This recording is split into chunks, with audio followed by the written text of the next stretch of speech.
And here we go, everybody, with the Kia Knicks postgame show. Game 2 tonight, the Knicks and the Hawks. Reggie Bullock, all 4 of his threes in the second half as the Knicks exploded in the third quarter. And then in the fourth quarter down the stretch, Julius Randle to Taj Gibson, and the Knicks tie the series at 1 game apiece by beating Atlanta 101-92. Crowd finally out. They just watched the Knicks' first playoff win in 8 years. Great to have you with us, everyone. What a game, what a win. From our Delta MSG studios, Bill Pito along with Wally Zerbiak. We have Monica McNutt and Alan Hahn over there. We begin over here. This team is never out of it. No. I mean, those that have watched the regular season know that. Those who may just be checking out the Knicks during the playoffs learn that tonight. How do you explain the Knicks outscoring the Hawks 43-22 in the final 18 minutes of the game? Well, they got back to their identity, and they followed a former MVP's lead in Derrick Rose. He turned back the clock. He played like an MVP in this game. He put his team completely on their back. The Knicks abused the Hawks physically. They dominated the boards 54-41.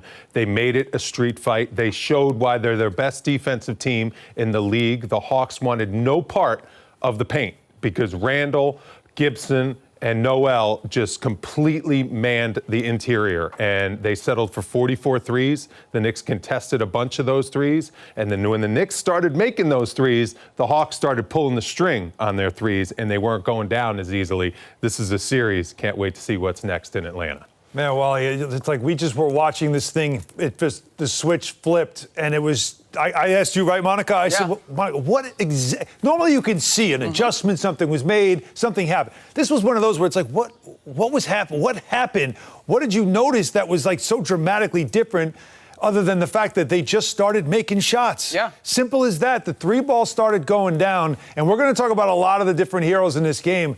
But, Monica, I'll tell you what, hearing Obi Toppin's name chanted at the Garden and him being part of what was a big moment of where the tide really turned is just one of the stories of a night that we won't forget. Man, first of all, I'd like to address our captain tonight, Bill Pito. There's a win, and I'm here. So I just want you to know that X is now broken, okay? That's because Kaz is here for MSG PM. Kaz is my partner. He is my partner on MSG PM. Let him have it. We're together Let him in have that. it, Mon. But to your point, Han, in terms of that run that Obi was a part of, when you look at points in the paint in this ball game, guys, I mean, they were 42-28 compared to what the Hawks were able to do. And at the point of that run, Julius Randle had a drive to the left side of the basket and finished. And then we started to see the rim open up and more confidence from this Knicks team. It was just a switch in momentum. When they were down a dozen, literally, they could not have played worse. And then they were able to turn it on in the second half.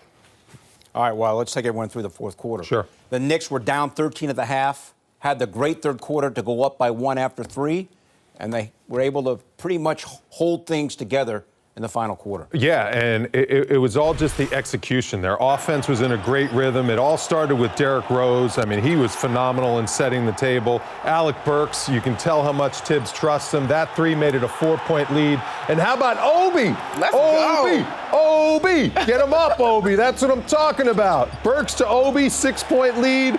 Then Noel with the putback, 5-point game. And how about Emmanuel quickly getting into the act, blowing by his man Lou Williams, getting the bucket.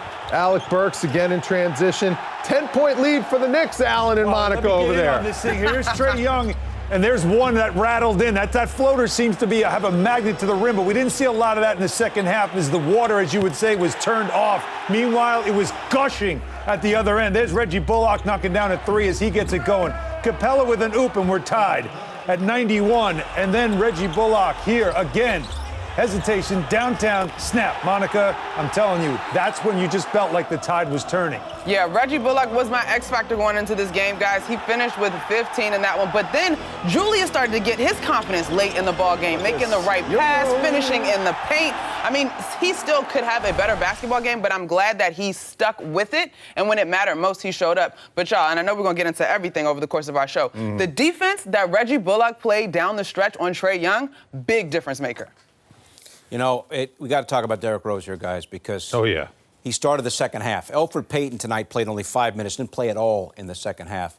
Rose plays 38-44, just about his most minutes played all year, very close to that, 38-44, and goes for 26 points. It was very interesting, Wally, that Tom Thibodeau in the second half started Taj Gibson and Derrick Rose with Noel and Peyton not starting the second half. Noel got into the game. Peyton didn't play at all in the second half, and Rose was fantastic. And the reason why he did it is he just had enough of the struggles that Julius Randle was having because Atlanta was loading up on him defensively. And he said, I got to take pressure off Julius. I got to put another playmaker out there. Derrick Rose became the number one option offensively for the Knicks in order to facilitate and make things happen. And it took a lot of pressure off Randle. He could play better defense. He could focus on rebounding. But what a performance. I mean, Derrick Rose, just incredible. The poise that he played with, absolutely abusing people. The three-point shot has been tremendous in these last couple weeks, just knocking down huge shot after huge shot,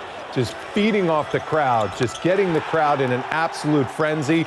And that just made Julius Randle relax, and it allowed the game to come so much easier for him. Look at this foray of scoring baskets every single way. I mean, floaters, high hooks, pull-up jump shots, threes, you name it. Derrick Rose was outstanding in this game. You can't say it anymore. He was the MVP for the Knicks in this game and got them the win. Wally dropping a foray. Foray. Correct, foray. An offensive foray. Hey, whatever adjective you want to use, the bench spectacular as they were, guys, in game one, outscoring the starters tonight 55-46, and a lot of that had to do with the play of Derrick Rose. I mean, Monica and I are both caught up right now as we're watching highlights. Is the sea of Knicks Yes, fans out exactly. on 7th Avenue right now, celebrating, cell phones up, waving in the mirror. Like, I mean, again, this is a weeknight, everybody, and it's just amazing to see. We haven't gotten to enjoy this. It's been a long time, and to see these fans, they were pouring out of the Garden tonight, seeing the performances that we're talking about right here.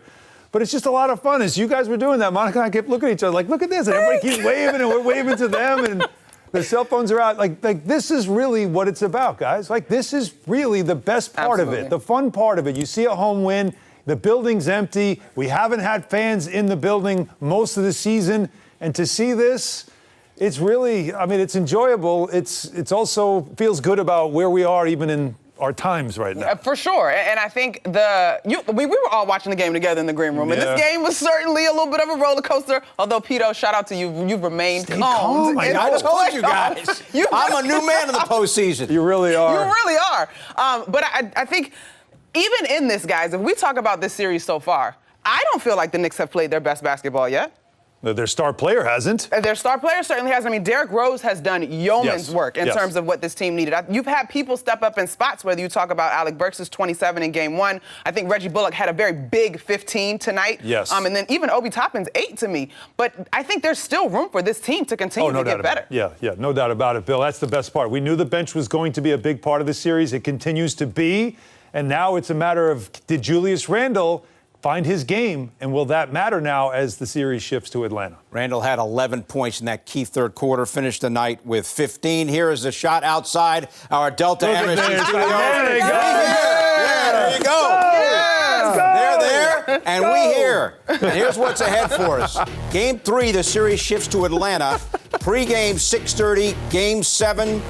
Extended postgame follows. Game 4 is on national TV. We have an expanded postgame show on Sunday. And then Game 5 is a sure bet back here at MSG next week. But up next will be Game 3. And around the corner here on the postgame show, Tom Thibodeau. Got to be a very happy man as his Knicks win 101-92.